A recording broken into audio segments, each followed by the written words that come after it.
What's going on, everybody? Welcome into Packaday Happy Hour. I'm your host, Andy Herman. You can follow me on Twitter at Andy Herman NFL. You can find the podcast at Packaday Podcast. Thanks so much for being here. Really excited to just kind of shut everything off from all this stuff of this past week of how frustrating it was and just talk ball for the next hour or so. Answer as many questions as I can over the course of the next hour or so. Get those questions in. We'll get to as many as possible. If you want to make sure you get it in, definitely make sure to get those super chats in. We'll get to member chats at the end as well, but should be here for about an hour or so. So again, thank you so much for being here. Of course, we are presented by Luiges Frozen Pizzas today. Make sure to check them out. You're going to need your victory pizza for this week. Like I said, I'm going double sausage, double pepperoni, going with all the meats. And of course, they're absolutely delicious every single time. I also found out recently you can do it in the pizza oven as well with the fresh dough pizzas. So yeah, they are incredible. You're going to want to check it out over at luigespizza.com. Make sure you're stocking up. All right, quickly, JT Collections, thank you so much for becoming a brand new YouTube member. And Bill Reinhart, brand new Hall of Fame member. Bill, appreciate that a ton. You guys are awesome. Thank you so much for signing up. I hope you guys enjoy, I should say, the additional content as well. All right, let's start with Eric right away. You got in at 10:14 this morning. Happy Friday, Andy. What will Christian Watson bring to this offense after the bye? Well, at some point, he's going to come back. We don't know exactly yet if he's going to be ready for week 6 against Cincinnati. That sort of remains to be seen. So if you remember, by being on the physically unable to perform list, you have to be out at least 4 weeks. 4 weeks would be this week. And then from there, at any point, you can designate them to return to practice. And then you have a 3-week window. Plus, they have a bye in week 5, which again is now looking better and better by the day based on some of the injuries, right? We don't know if Green Bay will come back after the bye and immediately activate him, and I should say designate him to practice. I think that is at minimum a given that he will be designated to practice in that week. What we don't know is, does he take the full 3 weeks to ramp up in practice and then come back more around week 6, 7, 8 or 9, somewhere in that range? Or is he basically good to go? Is he going to practice for that week? They're going to activate him immediately and then put him on the 53-man roster, even if it's only for 10, 15 snaps a game, right? He takes the Malik Heath role as just somebody that gets a handful of snaps here and there. That I don't know the answer to. That is going to be something that we're going to have to learn a little bit over time as to whether or not he's going to be ready to go against Cincinnati or if he's going to need that ramp-up period. My guess is they give him at least a little bit more of a ramp-up period than just have him ready to go for Cincinnati. But if he's ready to go, then he's ready to go. So we'll have to kind of keep an eye on that post-bye week. What I will say is, I guess, step 2 to that is we need to then see what he looks like. Is he just Christian? He's the same Christian Watson we've always known and always seen? If that's the case, he's going to add a ton to this offense. He's a great blocker on the outside. He's going to add a speed dynamic that's really going to stretch the field. And I think you can start getting to some really fun lineups on the field too with Golden and Watson and, just having some extra speed out there. That goes a long way. So that's what he hopefully adds to this team. But what condition he's in, how many snaps he can play, if he's just as fast as he always was, those are the sort of things that we're just going to have to kind of keep an eye on post bye week. And hopefully he's able to come back sooner rather than later.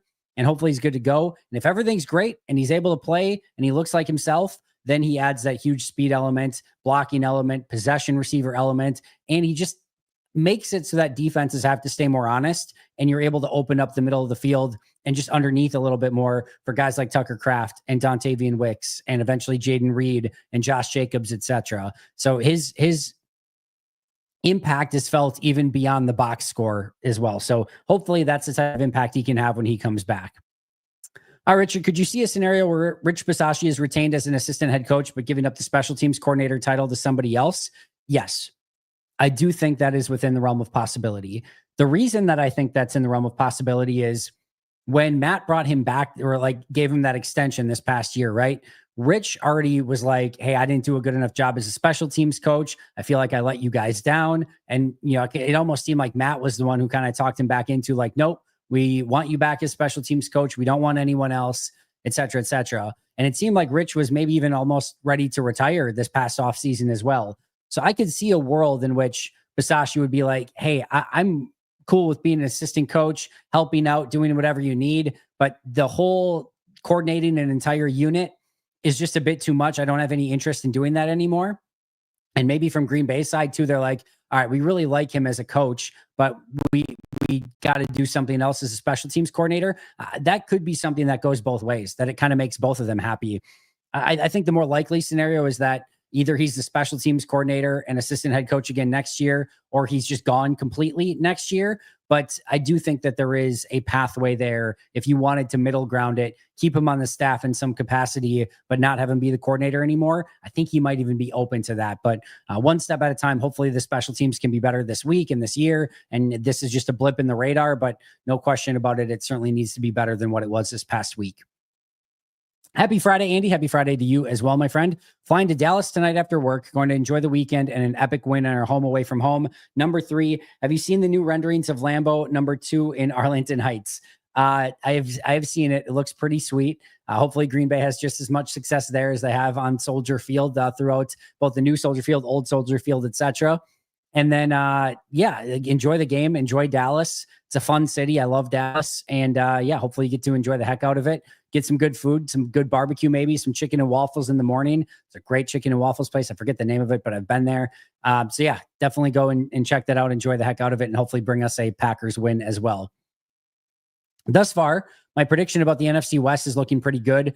49ers possibly winning the division and minimum 3 playoff teams. Would love to see a division get 4 at some point in my life. Go Pack, go. I don't really care about a division getting 4. I just want the Packers to make it every single year. That's my only prerogative. But yeah, it's a really tough division right now. Kudos to Arizona for making that comeback. I did not see that in their wheelhouse to kind of come back against Seattle's defense in that game. I'm still interested to see Seattle as the rest of the season goes along. San Francisco is getting really beat up. That Bosa injury is going to be massive. I still think the Rams are the best team in that division, but we've got a lot of season to go, and we'll see how that ends up shaping out. Or shaping up and shaking out, I guess. TGIF and cheers. I will open my Coke Zero and cheers to you, my friend Mark. Appreciate you. Non-sponsored Coke Zero, by the way. I love all of this content. I only 10 minutes ago am caught up on all of your shows. That's awesome, John. Now we have this. You, my friend, are a psycho in the best possible way. I will tell you, next week will be a little bit lighter. Of course, we don't have a game to prep for, right? And I will be in Vegas next week, next week from Thursday to Sunday. So we'll still have all the normal guests. It's just going to be probably spread out through the week a little bit more. So happy hour is going to be Wednesday next week. Members Q&A will be Tuesday. There's still going to be a lot, but it'll be a little bit less next week. So just as a heads up on that ahead of time, but looking forward to that little break for a few days, going to Vegas, having some fun, and then coming back after the bye, or I guess on the bye week, and kind of catching up from everything there. Hopefully, fingers crossed, I can get grades done Monday through Wednesday. If you are looking out for me, hope for like one of the games where the clock is constantly ticking in this one. Green Bay wins big, and like Green Bay ends up with like 50 plays and the Cowboys end up with like 50 plays. That would be the good stuff for me this week. So just can get through those grades a little bit quicker, but hopefully that'll be the case and I can get done with it and you guys can have grades by Thursday at the latest next week.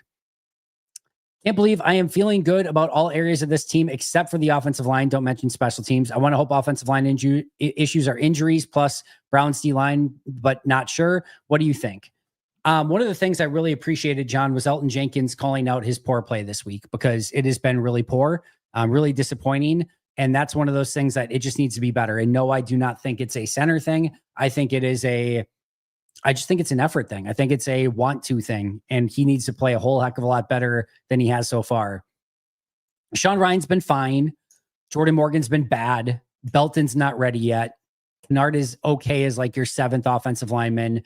You need Zach Tom back. Rasheed Walker needs to play better as well. The thing is, like, Rasheed Walker, Elgton Jenkins, Sean Ryan have so much to play for from a monetary standpoint. Like, Zach Tom will be fine once he gets back. He's just got to get healthy. And then, Aaron Banks, I think if he can just get healthy and find a rhythm, he'll be fine too. But just too many injuries, too much people moving in different spots. They need to just kind of get settled a little bit. Hopefully this week is better. I will say this, the offensive line wasn't great in week 1 or week 2, but they put up 27 points in both of those games. They were mostly fine. It wasn't catastrophic, right? I think against most teams, that will be fine. Like against Dallas this week, even if it's not great, it should be good enough. But against good defensive lines, like even Cincinnati, like I know Shamar Stewart's beat up right now, but even just them having Trey Hendrickson gives me a little bit of worries coming off of the bye too. I would really like this offensive line to start getting healthy. If they're healthy and all of a sudden can just get Walker, Banks, like we can be done with the Morgan rotating in somewhere stuff. Like he's not good enough at this point to earn that. We get to Walker, Banks, Jenkins, and Jenkins actually starts playing better with Sean Rhyan and Zach Tom. I'm still overall very confident in that line that they can at least be solid enough to get you through even tough teams. But right now it is a issue, and it's certainly going to be the 1A thing that I'm watching for this week against Dallas, even though Dallas doesn't quite have the horses up front like Cleveland to take advantage of it. Thank goodness Micah Parsons is a Green Bay Packer and not playing for Dallas this week. Do you think there's a chance the Packers have 9 active offensive linemen on the 48, so they have multiple options in case there are injuries and backups can't perform? I think it's within the realm of possibility, John. It probably still is a little bit overkill. You usually don't need that much, but in the situation that they're in, it wouldn't be the most shocking thing in the world. I would still predict 8, but it's possible at least that they could go with 9 this week. About to start my hour drive through Arlington Heights to pick up my wife from Northwestern. Perfect way to spend it. Get in those great questions. Appreciate you, my friend. What do you think the odds are that Belton or Banks will play on Sunday? Belton's been ruled out by Matt today. So Belton is out. Tom is out. We do not know Banks yet, but Banks did not practice today. I would be pretty surprised if he played as well. This looks like it's trending towards no Belton, no Banks, no Zach Tom. And again, 2 of the 3 we already know are out for sure. Are you more concerned about the season after the Cleveland collapse? No.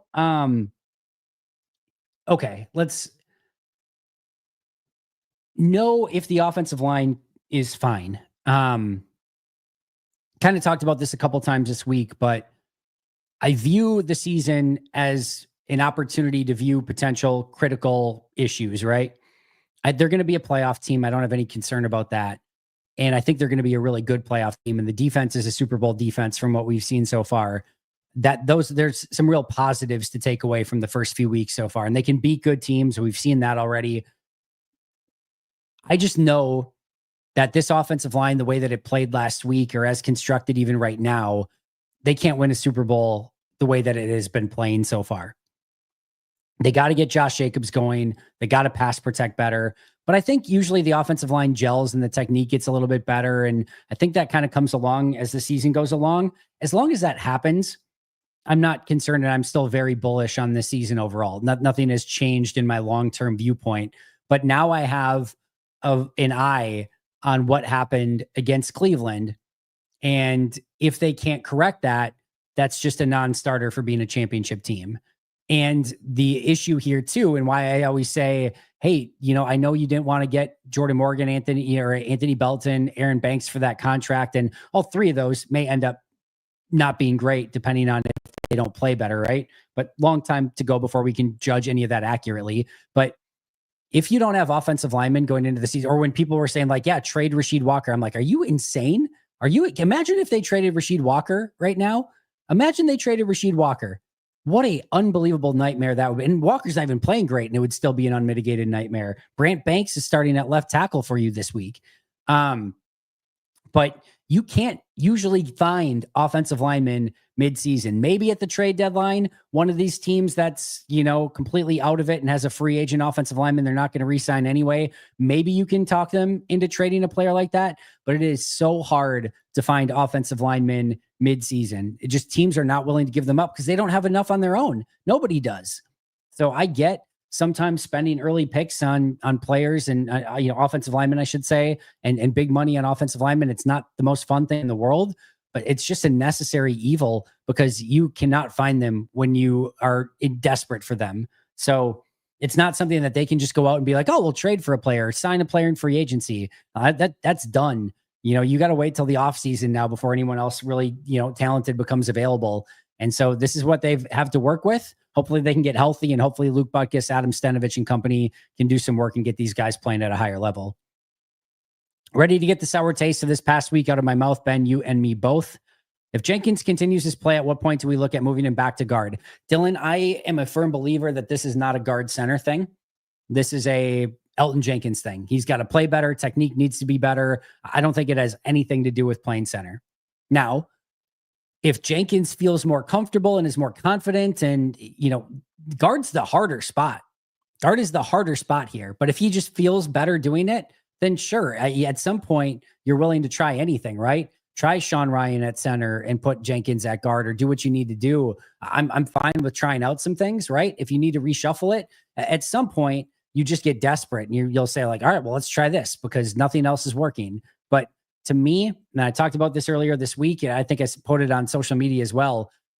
This is not a, hey, let's move some pieces around thing. This is not a, hey, we're doing the wrong scheme or the wrong positions, or we just have to, this is a technique thing. This is you got to put the work in the lab and get better at what you're doing on the offensive line in totality. So to me, this is about the players recognizing that it's an issue, stepping up and being better moving forward. And that's where I look at it from Elgton Jenkins' standpoint right now. Moving him from center to guard and having him play the exact same way he's played so far fixes absolutely nothing, save for the fact that now Sean Ryan, who has been kind of your one okay lineman, probably has to kick into center, probably isn't as comfortable there. And now you might actually end up being down a even worse guard at that position. So I just think you have to be really careful with it. But if it gets desperate enough, sure, try anything. I just don't think that that's going to be the solution in this scenario.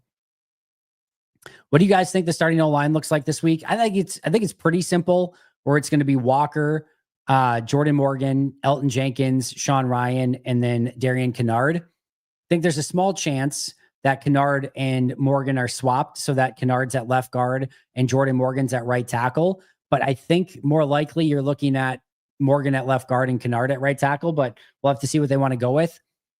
There's a extremely small chance that they would put Brant Banks as the starter at tackle, and then maybe just Morgan at guard and Kennard would be your backup. But I don't think that that's going to be the case at all. So, left tackle, center, right guard. It just is it Morgan at left guard, Kennard at right tackle, or Kennard at left guard and Morgan at right tackle? My guess is Morgan's at left guard and Kennard is at right tackle. Hope everyone had a good week. What is your favorite Packers-Cowboys memory? It has to be like the Jared Cook catch, right? Along the sidelines, followed by the game-winning field goal by Mason. The domination by the 23 team was really fun as well. But I think the comeback and the Jared Cook catch and the Mason Crosby field goal would probably be number one on my list. I think Dez dropped it's a good one. I was at that game. There was the Matt Flynn game. The Matt Flynn game was in Dallas, right? Where it was like they were down 22-0 and what was it? They tied at 22 or something like that. Or did Green Bay win? I can't even remember. But yeah, there's been a few, but I would say to me the Jared Cook catch followed by the field goal would probably be top of my list. How's Josh Jacobs' status for Sunday, and what do you think will be our starting line? Just went through the starting line, but Josh Jacobs, I feel like is going to be fine. I don't see any issue there moving forward with him. Should we be worried about the high amount of injuries to starters we have already? This is just the NFL. What I always look for again here is who's out for the playoffs right now.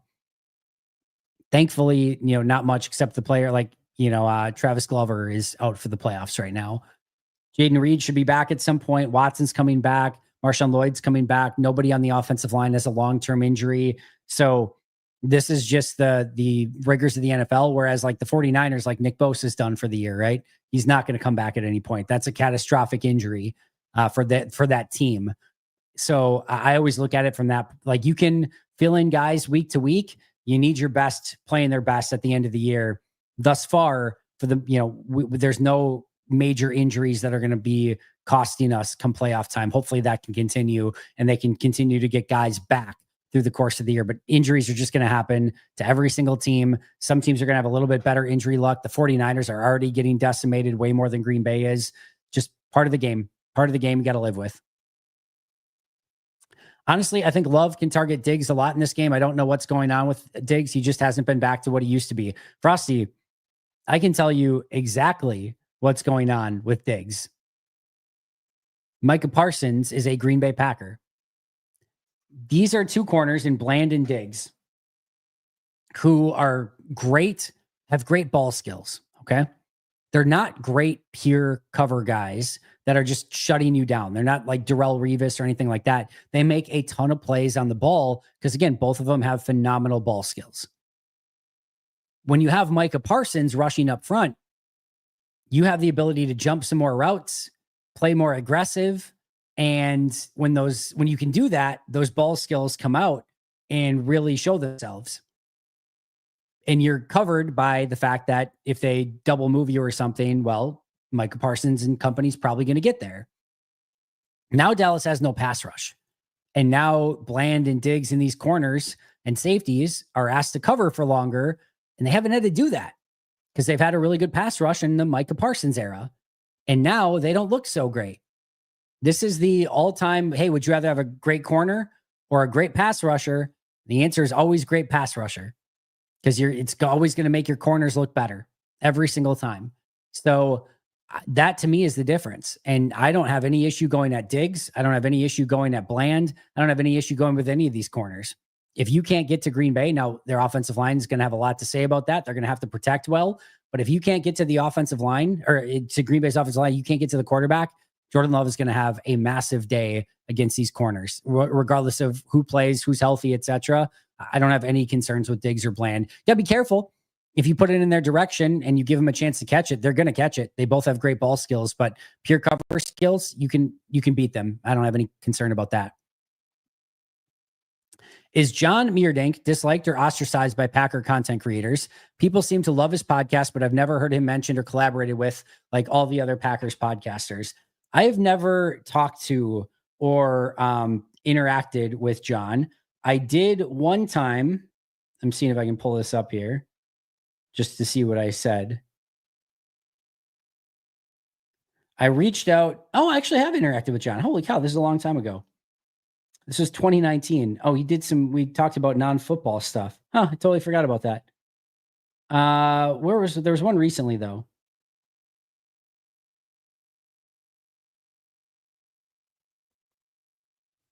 So in 2023, I asked him if he wanted to be on Packaday Live, and he wasn't able to at the time. He just had something. I think he had some family-wide COVID stuff or something like that. So I said like, oh, let's do a rain check. And then we just never connected after that. So no, I've heard only good things about John. Like I said, I've never interacted with him other than I guess I did we DM'd back and forth a long time ago in 2019 about some like monitor stuff or something. And then I asked him to come on in 2023 and we just never reconnected after that. So as far as I know, I don't know anybody that dislikes John and certainly don't think he's ostracized by anyone. I don't know if John just kind of, keeps to himself a little bit more, but I've heard he does really good work and certainly would be happy to collaborate with him at some point if that ever came up. Maybe I'll DM him coming up sometime in the near future and see if we can make something work. So good call on that one, but no ostracization as far as I'm aware of by anyone that I know, and certainly not for me. Do you think Jacobs is running as hard as he did last year? Yeah, for sure. There's nowhere to go. Just absolutely nowhere to go. He looks good to me. I have no issue with the way that Jacobs is playing, other than the fumble that he put on the dirt. That was a little iffy, which, by the way, would have been better if it was a fumble and Cleveland recovered that, because then they wouldn't have got the blocked field goal that set them up at midfield.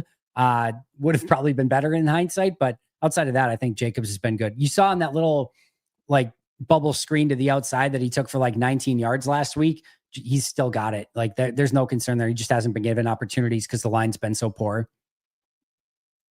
Do you think Elton's struggles are just due to his position switch? Nope. Is it effort? Yes. Moving pieces around him? Nope. Something else? Just technique and effort. Will he figure it out? I think he'll figure it out. I do really think he'll figure it out. Hey, Andy, is it SeatGeek that had a promo for Packaday? I don't know if I still have the code or not. You can try using code Packaday for it. I know we had one at one point. Let me see what the code was.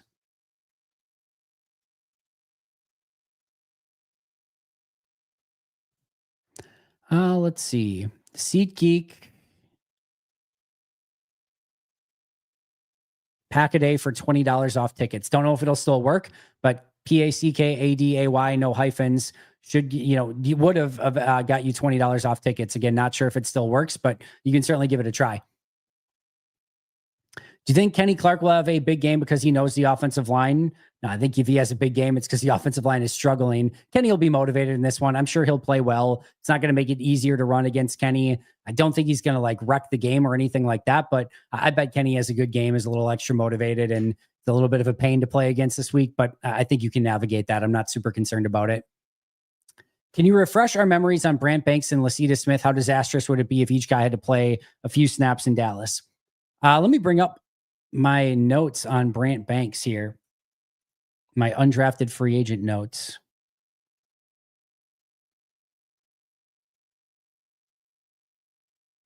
Brant Banks, 6'7", 306, offensive lineman out of Rice, 3 years at Nebraska, 2 years at Rice. Did not have a relative athletics score, 99th percentile height, 44th percentile weight, 62nd percentile vertical jump, 87th percentile broad jump, 30th percentile short shuttle.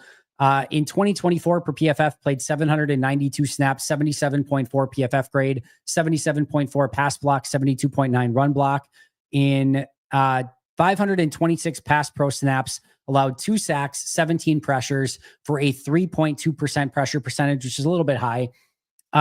He was not listed on the consensus big board, was the 93rd overall tackle on Dane Brugler's board.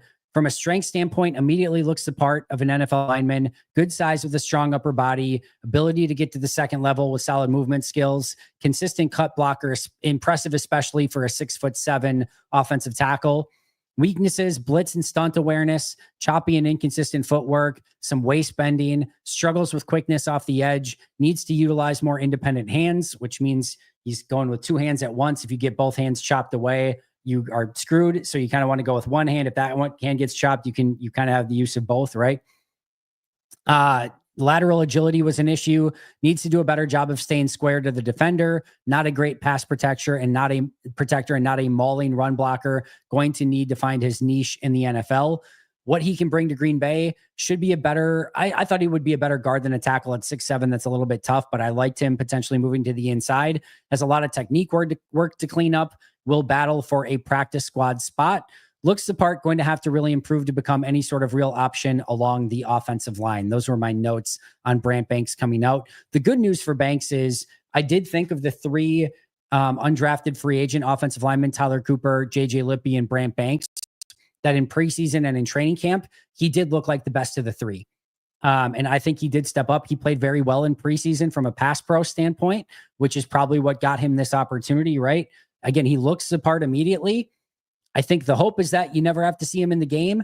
And if he is, hopefully it's not a just complete disaster, but we'll see what he can bring to the table if and when he gets in there. But my guess is he is the top swing tackle in this game. And if he gets thrown into the fray, we'll see how he responds to it. He was a,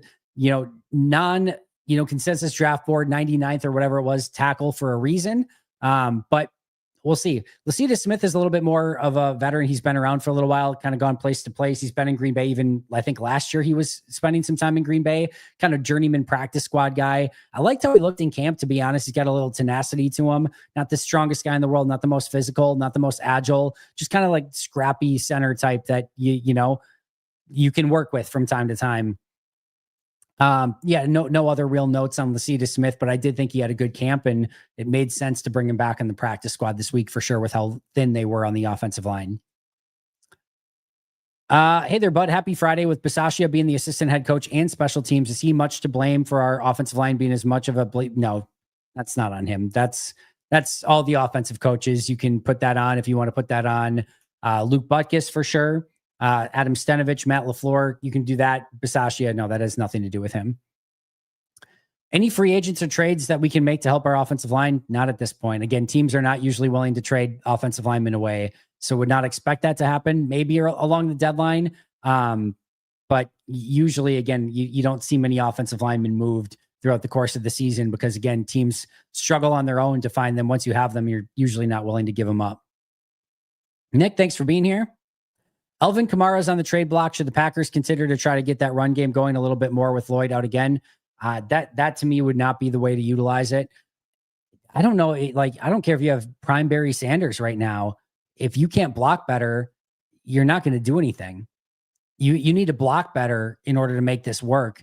And once it's working, Josh Jacobs is more than enough. And you're going to get Marshawn Lloyd back probably here in the near future too. That to me is the least of my concerns, is the actual running backs. I love Kamara. If they didn't have a back, or if Jacobs got hurt, I would certainly consider it. But right now you'd be, how would I define this? It would be like replacing the tires on your car, but your engine and transmission are both completely blown. It's like, sweet, new tires. Doesn't run.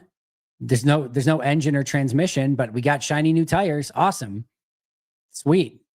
You should probably get a transmission and an engine first, and then maybe look at the tires, because your tires aren't going to do much without the rest. Right now, they need to get their offensive line going and then kind of look at it from there. But I don't have any concerns with the running backs right now. Can't believe how many people I'm still seeing say fire LaFleur. Yeah, it is what it is, I guess. Until the end of time, one loss, and it's going to be fire everyone every single time. It's a crappy loss. There's no question about it. Matt deserves a lot of blame for it. No, there's no question about that, right? We can say that. That's one that can't happen. There's no overall coaching concern at the moment. So let's hope that they get it together. I think they'll win relatively easy this week. Fingers crossed, knock on wood. But Matt is not exactly on the hot seat right now. They had 2 great wins. And the stupid thing is they'll beat the Cowboys this week. Again, hopefully, knock on wood. They'll look great doing it. Hopefully, knock on wood. And everyone's going to be like, oh, Super Bowl contenders again. Same thing going on in Chicago right now. We talked about this with Carmen Vitale. 1 win against the Cowboys for Chicago. And now they completely forgot about the first 2 games where they put up, where Minnesota with JJ McCarthy came back in the fourth quarter and Detroit put 50 plus on them. Now everything's great again, because don't just focus on what happened lately. The wins against Washington and Detroit still happened. Those are still real great, legitimate wins. Hopefully we get another one this week against Dallas. And 3-1 is a very acceptable record to be at going into the bye week based on the schedule early on. And if you can get 3-1 every quarter of the season, you're 12-4 with 1 game left in week 17. That's more than acceptable. So Matt's doing, I still think, a great job. That was a crappy job this past week. Needs to be better. I think it will be better. I don't have any long-term concern with the coaching here, but I certainly understand that was a very frustrating loss this past week. I hope they are extra conservative with Tom. I think they hopefully learned their lesson here, but I'm with you. Make sure he is healthy and there's no risk of re-injury before even thinking about bringing him back moving forward. Make sure to bring your computer to Vegas. We know some big Packers news likes to happen when you leave the Green Bay area. The funny thing is if I'm staying overnight anywhere, I always bring my computer, right? So if I'm going, when I'm like this weekend, my sons have soccer tournaments in Stevens Point and Madison, I will have my computer with me. When I am going to Vegas next week, I will have my computer with me. So that's never an issue. For the Chicago thing, I was literally going to Chicago, going to the concert, and coming right home. There would have been no opportunity to even get on a computer other than, again, if I skipped the concert or whatever. So it just was what it was. Did not bring it with me. I actually did think about bringing it with me just because there was so much buzz around the Parsons thing. But I'm like, what are the odds this thing actually happens? And even if it does, that it happens the exact moment that I'm in Chicago for 4 hours. Or I guess it's 12 hours, 10 hours, I guess. But even still, did not see that coming. It's unfortunate. It is what it is. But no, I usually do have anything over than just a night out. I do have my computer with me. Legit question. If Gary keeps up being there in the sack leaders, would he have a shot at Defensive Player of the Year? I know he has Parsons on the other side, which helps, but he's eating a ton right now and has been awesome. I think it's going to be tough just because voters are smart and they're going to know that all the attention is on Micah, which is kind of setting up Rashawn Gary. I just, quite frankly, I don't care about the Defensive Player of the Year award. If Gary is in that 16, 17 sack range because Mike is opening things up for him, whatever the voters want to do, the voters want to do.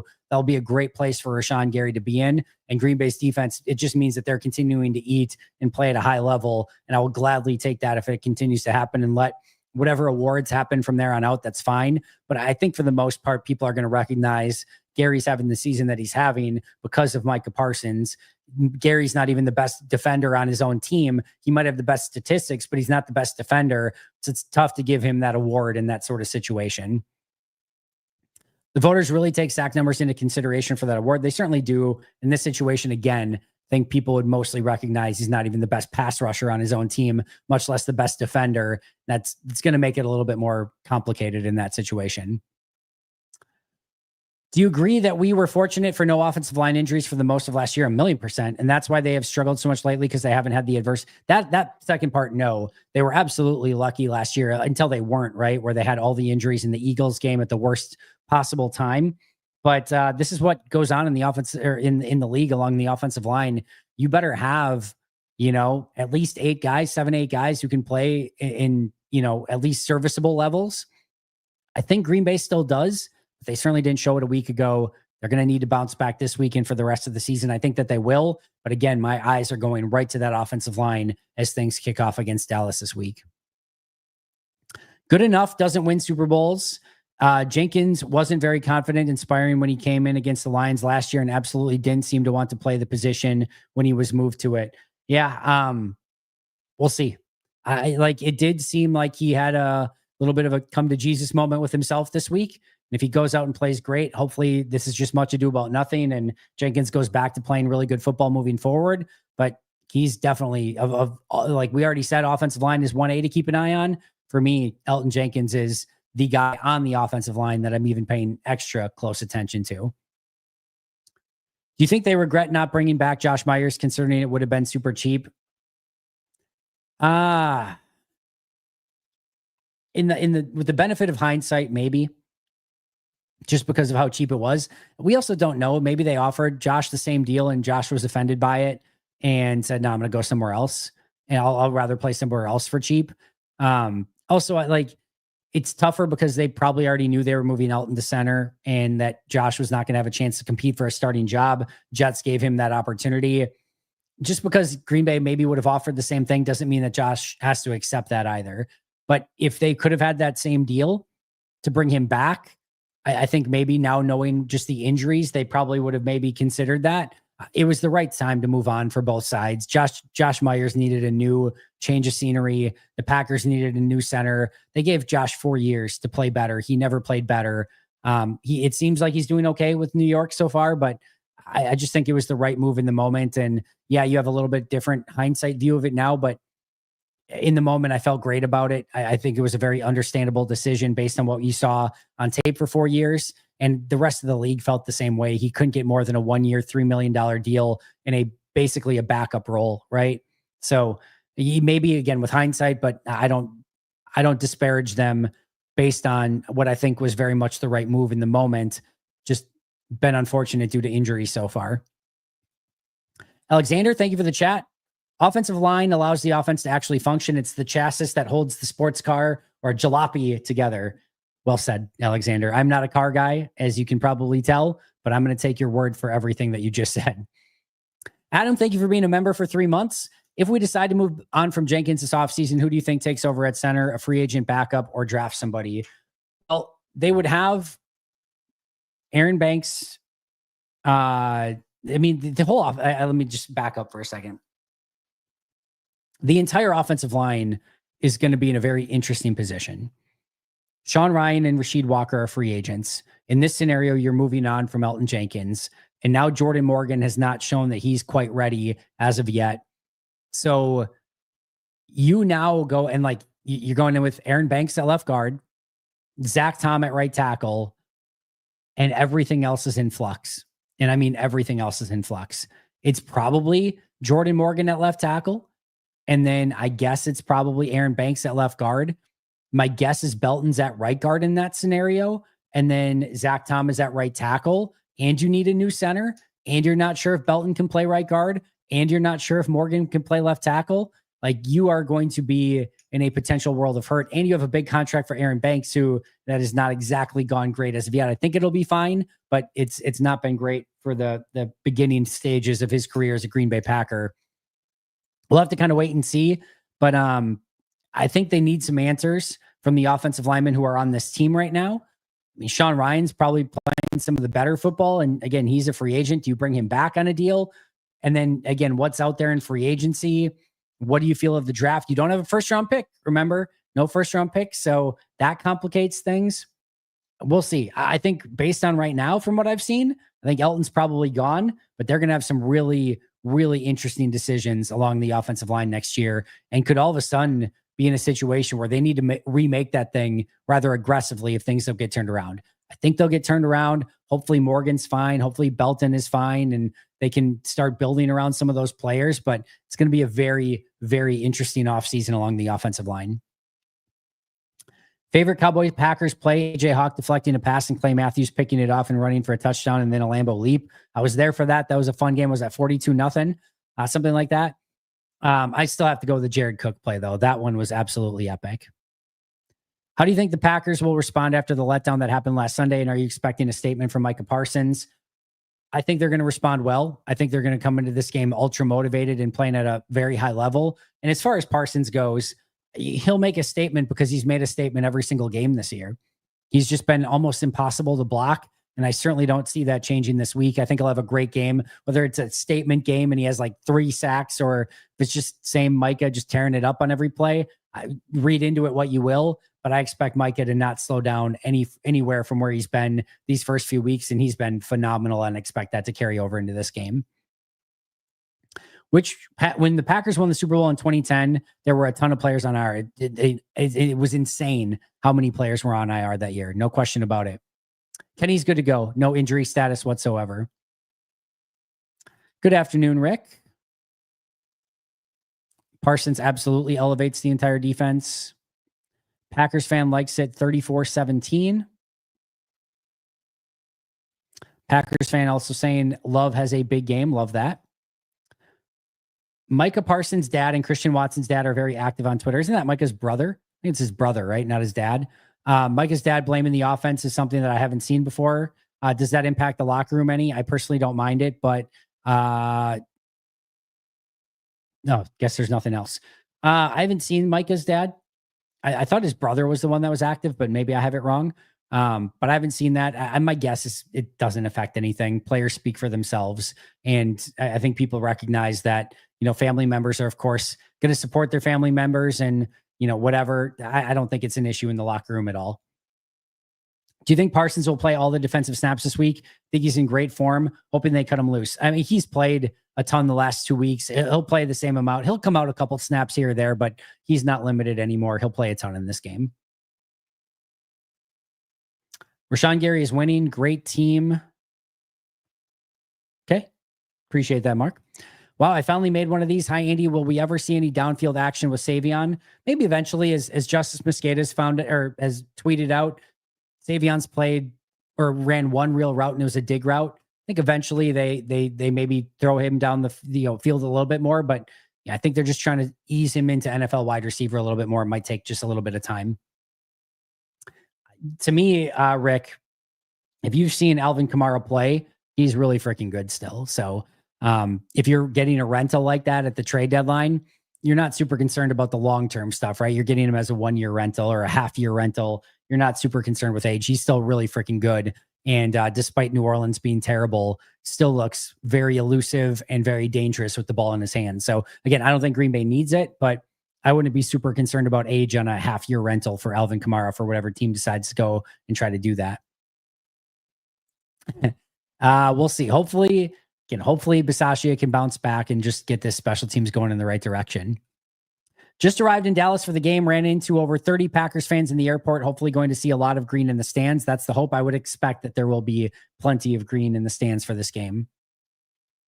Is there a chance we cut Banks and Jenkins this offseason? Banks would have to be insanely bad. And I mean insanely bad. They will have a lot of egg on their face if they have to cut Banks after this offseason. It ends up being like a $30 million deal for like 1 year for Banks. Like it would be such a brutal deal if they only could keep him for 1 year. So I think Banks will be back, but if it's atrocious, sure, but it would take something extremely atrocious. And even then you're probably just better off being like, we just got to get him playing at a higher level and get him bounced back because we already invested too much in him. After year 2, it's easier, but after year 1, you take a really big cap hit at that point.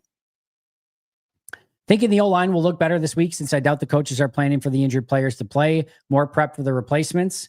Yes, but you also have a lot of replacements. And Dallas's defensive line is certainly going to look at this as a get-right game for them as well. They're going to be licking their chops, seeing what Green Bay put on tape last week against Cleveland. And this is going to all be up to technique, effort, energy, intensity, and hopefully Green Bay can bring it and play so much better on the offensive line this week than they did a week ago. Are you going to the premiere of No Packers, No Life that Nags is sort of promoting? I have to look into it a little bit more. I haven't looked at it enough quite yet to make a comment on that one way or the other. From what I've seen, it looks really cool. My guess is I probably won't be at the premiere. Life is just crazy busy with everything, but certainly looked like a cool project from what I've seen so far.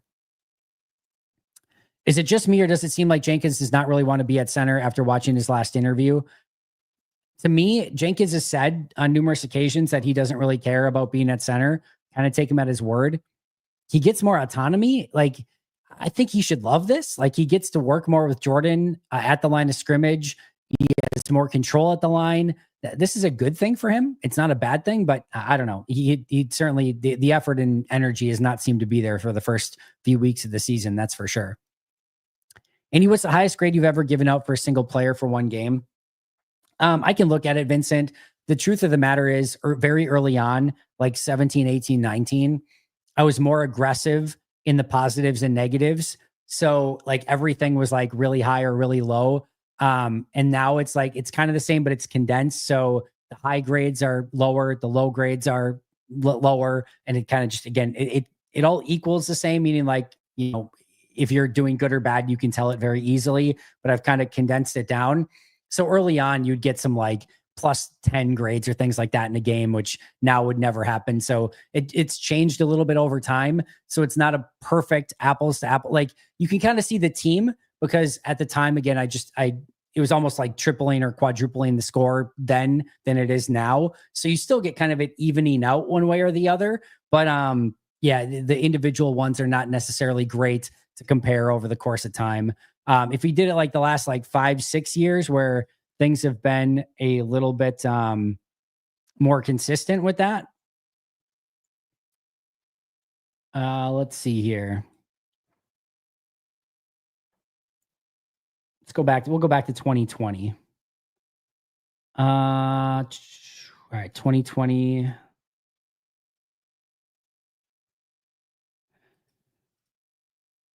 '20 is probably going to be the highest, would be my guess here, which was Aaron Rodgers in week 1 of that year.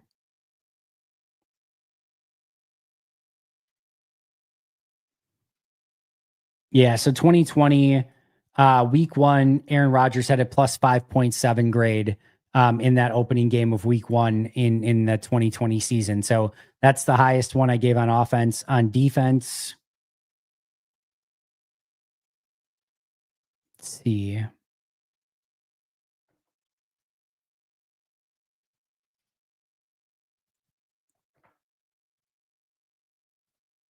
In 2021, Jair Alexander had a plus 2.45 grade in week 3. That's the highest grade that I've given on defense since that time frame. So those are my highest over from 2020 till now. Does Jacobs get his first big game this week? I think Dallas still holds him pretty in check. You know, maybe he gets close to 100, but I still think it's going to be pretty tough sledding. I think Kenny's going to have some say in that on the interior as well. I think the Packers will be able to pass the ball better this week, but I could still see run game being a little bit tough sledding. It's Parsons' brother. Nagler actually just had him on it. Yeah, I thought it was his brother is the one that's active on social media. What do you think about Micah's interior play so far this season with injuries to the Dallas interior offensive line? I sort of expect to see more of that inside Micah we've gotten flashes of. He looks great everywhere. Linebacker, interior, edge. He just looks phenomenal. Literally anywhere they've lined him up so far. He's a freak. He's an unbelievable player. Great beer to have this time of year. I love a good Oktoberfest. Cheers to you, my friend, and go Pack Go.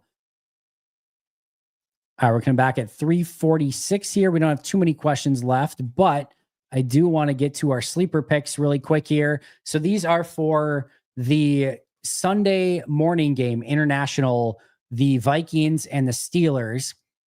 And you can see too, like Sleeper does these really cool things where they like give you little promos for these little boosts. So I was able to use a free promo for a 35% boost this week, which is really fun because it gets you more winnings if you hit on these things. So here are my 3 for this week.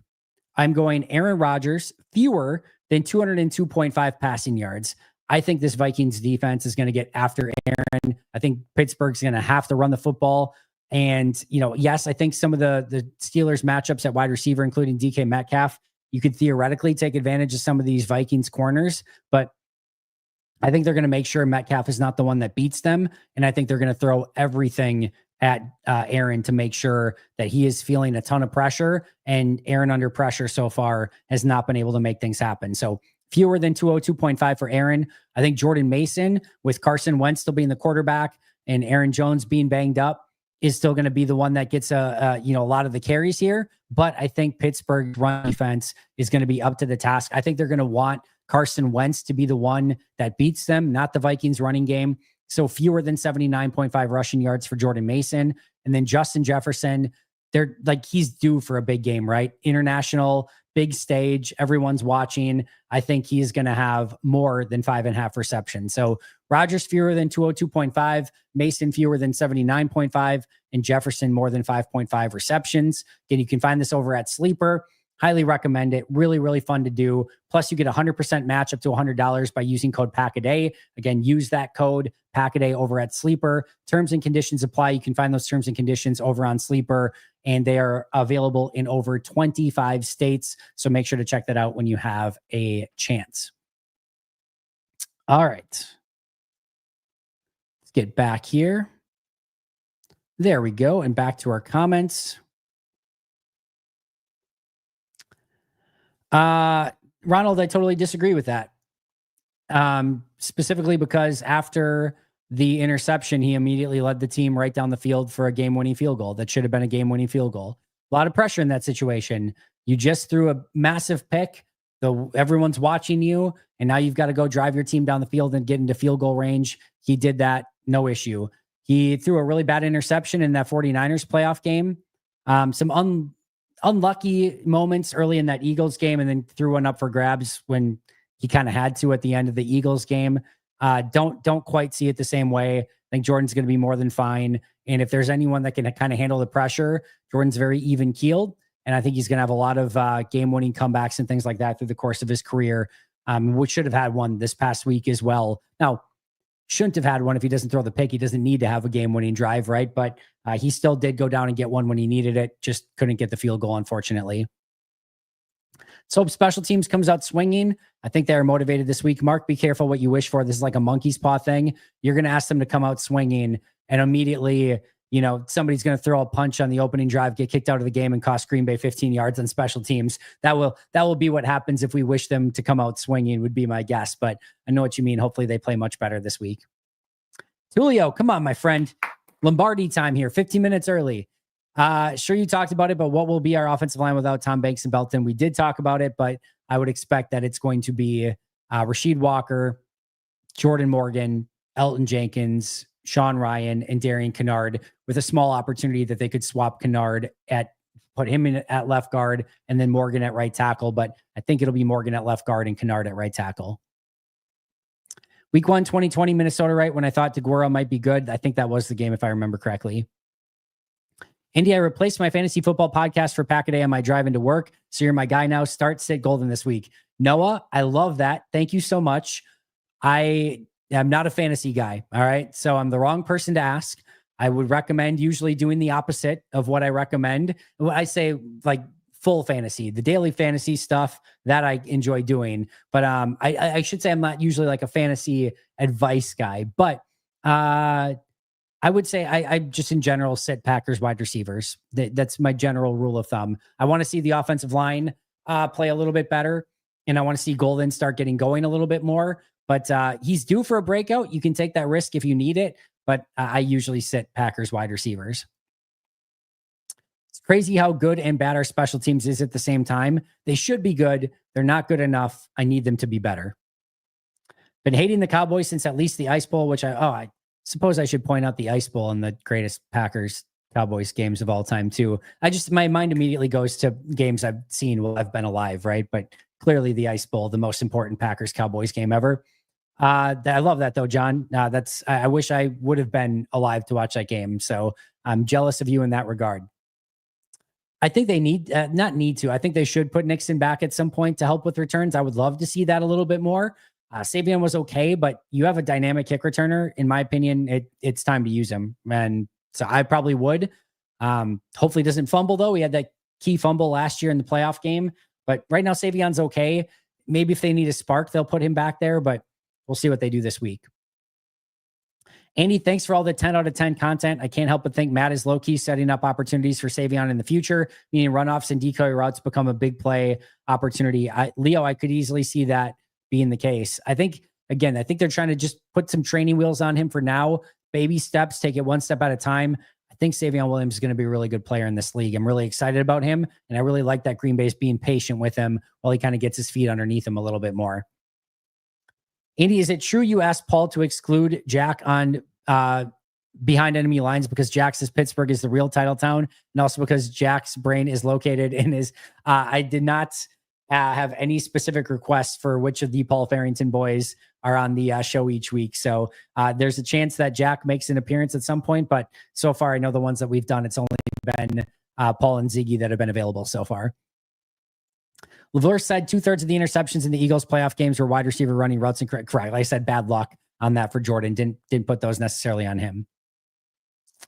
Just now getting to pop in. Can't wait to watch this one back. Happy weekend, everyone. Let's go make everyone in the Cowboys organization look terrible, except Kenny. Yeah, if Green Bay can win 42-0 and Kenny has a couple big plays where nobody gets hurt on the play, I'm happy for that for Kenny Clark in this one. Can't wait to watch Savion continue to grow in this offense and Quay and Cooper on Sunday. I love that linebacker duo. They're playing really fun football right now. And yes, I think Savion, as time goes on, is going to get more and more ingrained in this offense, make bigger and bigger plays, and really excited about what he can bring to this team both now and in the future. Jay Money, unpopular opinion, I think Savion is going to pan out better than Quentin Johnston, his former teammate. We'll see. Johnston's playing better now, but Savion has a lot of talent. So I'm really excited about him as well. All right, friends, looks like we exhausted all of our questions. I appreciate all you guys. A couple things coming up. For members, the preview show already for tomorrow is out. Mike Wall did an awesome film breakdown of Packers-Cowboys. That'll be the show for tomorrow morning. Nothing Saturday night or afternoon.